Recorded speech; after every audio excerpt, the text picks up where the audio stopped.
Bienvenidos. Es un gusto para mí iniciar este ciclo de charlas en donde voy a hablar de un tema que es muy frecuente en la población pediátrica, y que como médicos generales y pediatras, siendo ustedes la primera puerta de entrada a nuestros niños y adolescentes, deben tener claro su abordaje para poder hacer un diagnóstico y tratamiento oportuno, mejorando la calidad de vida de los pacientes, de sus cuidadores y evitando las exacerbaciones. Vamos a empezar a hablar con el diagnóstico. Primero, voy a empezar a definir qué es el asma. El asma es una enfermedad heterogénea que se caracteriza por la inflamación crónica de la vía respiratoria, secundaria a una hiperrespuesta de la vía aérea que pues genera esta inflamación. ¿Cómo se diagnostica? Hay dos pilares fundamentales. Uno, los síntomas y sus características. Y las pruebas de función pulmonar, en donde vamos a ver la limitación expiratoria al flujo del aire, y este puede variar en el tiempo. ¿Por qué? Porque como vamos a ver durante la charla, el asma es una enfermedad variable. Pongo I-O porque en todos los sitios a veces no hay la posibilidad de hacer una espirometría. Y segundo, hay algunos pacientes pediátricos que pues no logran hacer la maniobra espirométrica, motivo por el cual pues no vamos a obtener una prueba de función pulmonar. Como todo en medicina, la historia clínica es nuestro pilar fundamental y es lo que nos va a guiar como primera medida en si un paciente sí definitivamente tiene probabilidad de asma o si definitivamente nos toca buscar otra opción diagnóstica. Generalmente estos síntomas característicos se inician en la infancia.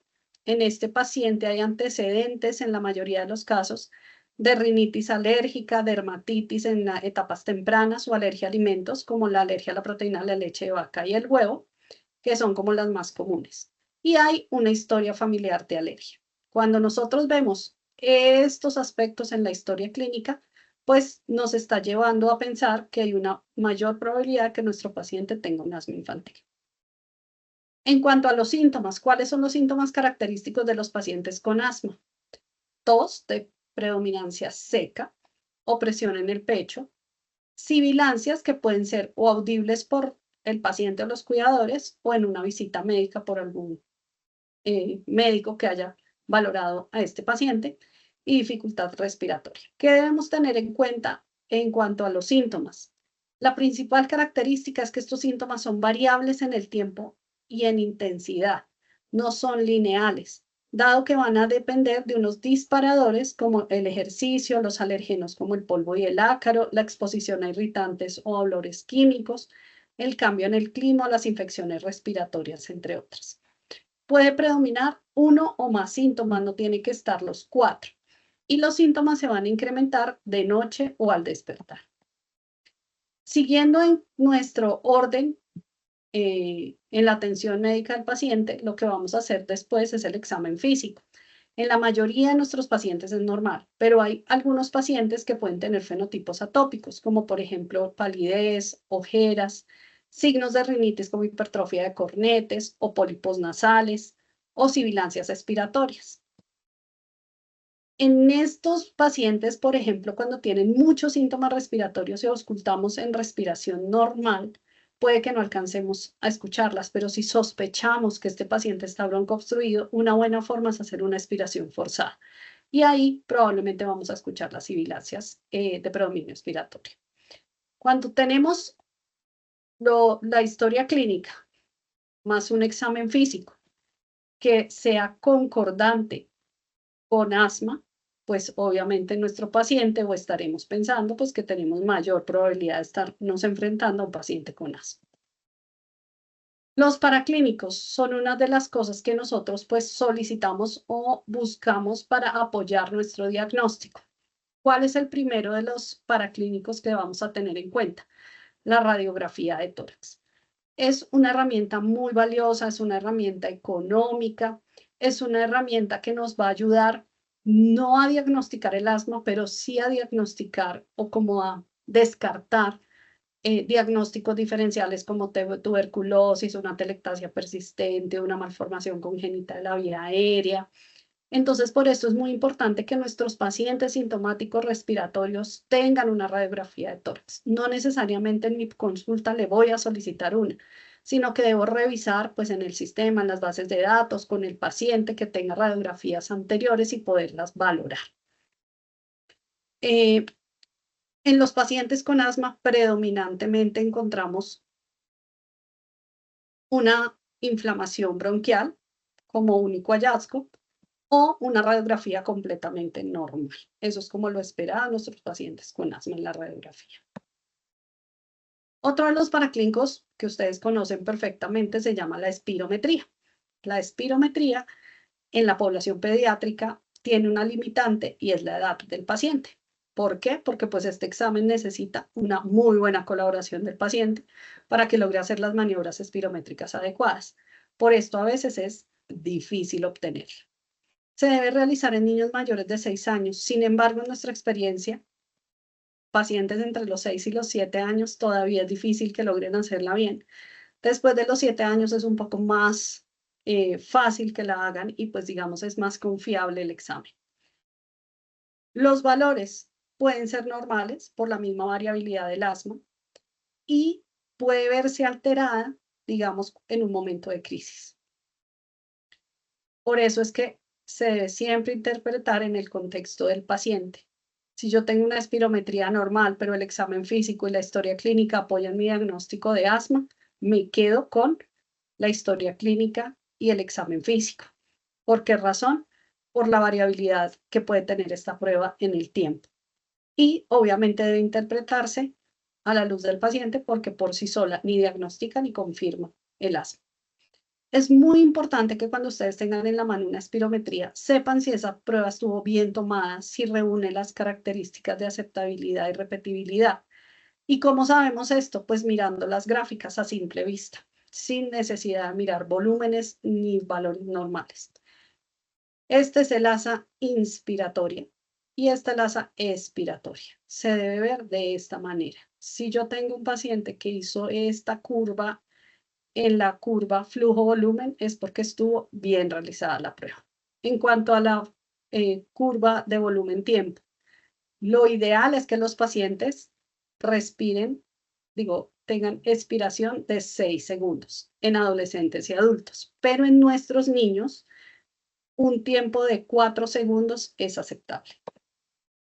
¿Cuáles son los valores normales? Recordar, BF1 y capacidad vital forzada mayor o igual a 80 y una relación mayor a 80. ¿Qué nos indica que este paciente tiene una alteración obstructiva? La capacidad vital forzada, que esté normal o disminuida, el BF1 disminuido, la relación BF1 capacidad vital forzada disminuida. Es muy importante que no solo se mida la espirometría pre-beta 2. ¿Por qué razón? Porque esto se mide en valores en límites inferiores de normalidad. Yo puedo tener valores normales, pero cuando yo hago la prueba post-broncodilatador, resulta que tengo una prueba positiva. Entonces, así yo tenga los valores iniciales normales. Si hay una prueba positiva broncodilatador, esto nos sugiere que hay una alteración obstructiva y está a favor del diagnóstico de asma. Cuando una prueba es positiva al broncodilatador, en adolescentes cuando haya BF1 mayor del 12% en cambio y mayor de 200 mililitros el cambio. En niños, el BF1 que cambie más del 12%. Recordar, por favor, que para realizar la espirometría y para que esta prueba post-broncodilatador sea confiable, debemos retirar los betados de acción corta 4 horas antes del examen, los de acción larga 24 horas y los anticolinérgicos de acción larga 36 horas.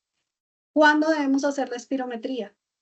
Guía Gina dice, debemos hacerla al diagnóstico, al momento en el que nos llega el paciente. Lo ideal es que sea antes de inicio de corticosteroide inhalada, luego repetirla a los 3 o 6 meses y luego periódicamente por lo menos 1 a 2 años.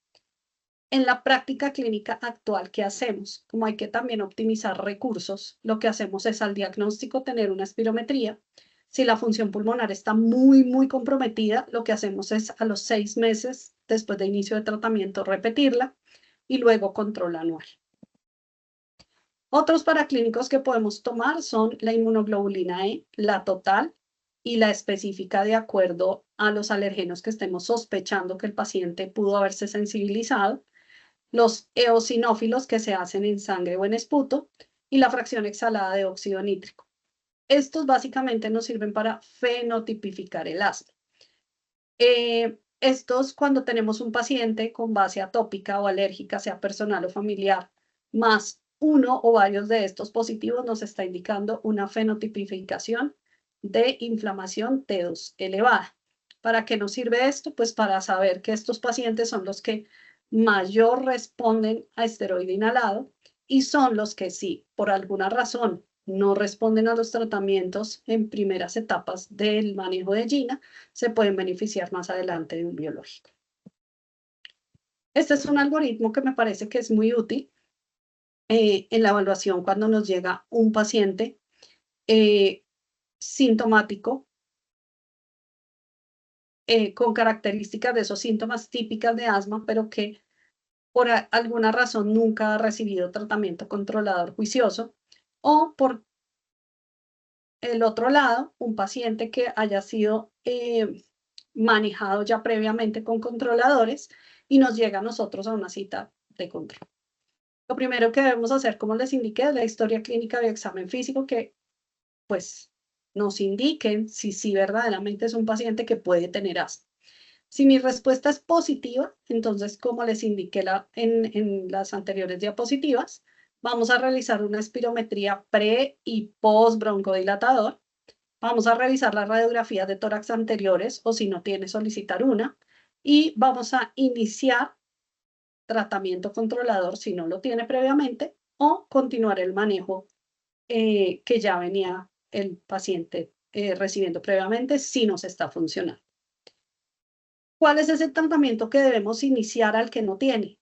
Esteroide inhalado a dosis bajas, de forma permanente, y vetados de acción corta ante síntomas.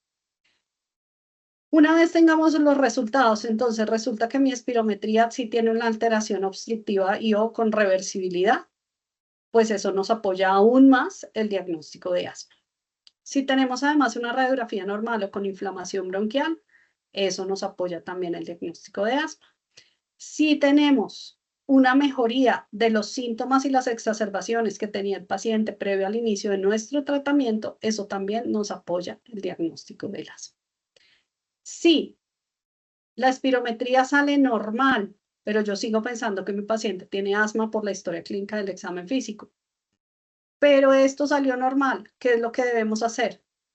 Dos opciones. O la repetimos en un periodo de síntomas, o sea, donde esté exacerbada la enfermedad, o realizamos una prueba de broncomotricidad con ejercicio o metacolina. Cualquiera de las cosas, de la decisión que tomemos está bien. Si estas pruebas salen positivas, pues nos apoya el diagnóstico de asma. Si definitivamente esta prueba salió negativa, nos toca replantear el diagnóstico, volver a revisar si definitivamente sí es asma lo que tiene nuestro paciente o si tiene algún otro diagnóstico diferencial, solicitar los exámenes pertinentes que necesitemos para hacer un diagnóstico diferencial, debemos remitir al neumólogo porque no hay un diagnóstico claro. Si en ese estudio, mientras lo ve el neumólogo, ustedes hacen un diagnóstico diferencial, pues deben hacer el tratamiento pertinente y si requiere alguna otra remisión, pues hacerlo. Esto mismo nos toca si nos llega el paciente, pero resulta que la historia clínica no es concordante con asma ni el examen físico tampoco. Pues ahí nos toca replantear el diagnóstico, buscar diagnósticos diferenciales, remitir al neumólogo porque hay una duda diagnóstica y pues si en el camino se confirma un diagnóstico alternativo, pues tratarlo y remitirlo según el caso. El asma en menores de 5 años, entonces, en ellos sí no es tan fácil como en pacientes más grandes. ¿Por qué razón? Porque estos pacientes tienen unas sibilancias inducidas por infecciones del tracto respiratorio. Y los virus, digamos que más frecuentemente están asociados a esta sibilancia recurrente son virus sincitial respiratorio y renovirus, que son muy frecuentes en esta población. En estos pacientes también nos toca pensar si es probable o no que tengan o no tengan asma. ¿Qué cosas nos van a hacer pensar que probablemente sea un asma del lactante o un asma de inicio temprano? Que tenga episodios sibilantes recurrentes, ¿cuántos? Más de 3 episodios por año. Que tenga una historia de otras enfermedades alérgicas, como ya lo habíamos visto en los niños más grandes, dermatitis, rinitis o alergia a alimentos. Y en niños más grandecitos, después de los 3 años, que estén sensibilizados a algunos alergenos, como ácaro, polvo, pasto, gato, perro, entre otros. Y que haya una historia familiar de asma o de alguna otra enfermedad alérgica en primeros grados de consanguinidad. También si las sibilancias o la tos seca ocurren mientras el niño hace ejercicio o cuando el niño se ríe o cuando el niño llora o cuando no hay un episodio de infección respiratoria aguda. Cuando yo le pongo tratamiento y hay una mejoría clínica durante 2 a 3 meses de tratamiento controlador o hay un deterioro de los síntomas después de suspender el medicamento, eso también está a favor de un asma infantil. Esta cajita, estas 3 cajitas me parecen muy importante que ustedes las tengan en cuenta. Esto lo que hace es darnos como unos tips para saber si hay poca probabilidad de tener asma, una probabilidad intermedia y una probabilidad alta de tener asma. Entonces, esto se basa en la duración de síntomas, en los episodios por año, en los síntomas que tenga el paciente entre uno y otro episodio y en la historia de atopía familiar o personal que tenga el paciente. Entonces, menos de 10 días de síntomas durante una infección respiratoria, 2 a 3 episodios por año y que no tenga ningún síntoma entre uno y otro episodio, baja probabilidad. Si tengo más de 10 días de tratamiento durante una infección del tracto respiratorio o más de 3 episodios por año o uno muy severo que, por ejemplo, nos hospitalizó o nos mandó para la UCI y síntomas que tengan deterioro en la noche asociado a síntomas ocasionales entre los episodios, pues nos habla de algo intermedio. Si tengo los mismos síntomas de este intermedio, pero además tengo un paciente que tiene sensibilidad con alergenos, atopía, dermatitis, alergias a alimentos o historia familiar de asma, pues este tiene alta probabilidad. ¿A quién llamamos asma? Al intermedio y al de alta probabilidad. Estos 2 pacientes deben estar con un diagnóstico del CIE-10 con asma. Otra cosa que nos ayuda es el índice predictivo del asma. Entonces, en esos pacientes que tienen 3 o más episodios de sibilancias al año durante los 3 primeros años de vida y que cumplen un criterio mayor y 2 menores, pues esto nos habla que pueden tener asma en una altísima probabilidad. Sensibilidad del 16 con especificidad del 97%, así que esto también nos puede ayudar a categorizar los pacientes que tienen asma. En estos pacientes, digamos que en cuanto a los paraclínicos, no hay test específicos para esta población. Las pruebas de función pulmonar son difíciles de realizar en ellos porque no hacen las maniobras como son, porque no son colaboradores, porque en muchos sitios donde tomamos oscilometría, que es una prueba de función pulmonar, digamos como el espejo de la espirometría, pero para niños chiquitos no se realiza en todos lados. Pues entonces no es, digamos, como regla general o mandatoria que tengamos que tener una oscilometría. Eso va a depender del paciente, del sitio donde nos encontremos, de si hay disponibilidad o no. Pero pues se puede solicitar en niños mayores de 3 años, en nuestra experiencia más de 3 y medio. La dificultad que tenemos es que los valores todavía no están completamente estandarizados, entonces pues digamos que hay lecturas distintas entre los equipos, los valores varían, digamos, frecuentemente por lo que no tenemos todavía estandarizada la prueba.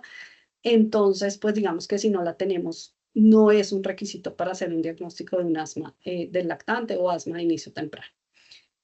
La prueba terapéutica es algo que nos va a dirigir también el diagnóstico. Se deben hacer seguimiento cada 2 a 3 meses y revisar siempre respuesta de síntomas y exacerbaciones. Eso también nos va a dar luces de si estamos con el diagnóstico certero y adecuado. Se pueden pedir test de sensibilización de alergias, pero por favor, mayores de 3 años, 1, 2, no se van a poder, no hay que pedir 20.000 cosas que además al niño nunca está expuesto. Entonces la cucaracha de el Amazonas, pues no sé, por decir cualquier cosa. Y el niño resulta que nunca está expuesto a eso, entonces debemos siempre optimizar el recurso y utilizar muy bien el recurso. Entonces, ¿cuáles son los alérgenos más frecuentes? El polvo, el ácaro, el pasto, el gato, el perro. Digamos que eso es lo que más frecuentemente nos salen positivos en las pruebas, pues será eso lo que vamos a medir primero. Si tenemos dudas, alergología nos puede ayudar haciendo el prick test o la prueba cutánea. Y la radiografía de tórax, como ustedes saben, esa sí es mandatoria para ayudarnos a descartar sobre todo otras patologías que pueden simular asma sin ser asma. Muchas gracias.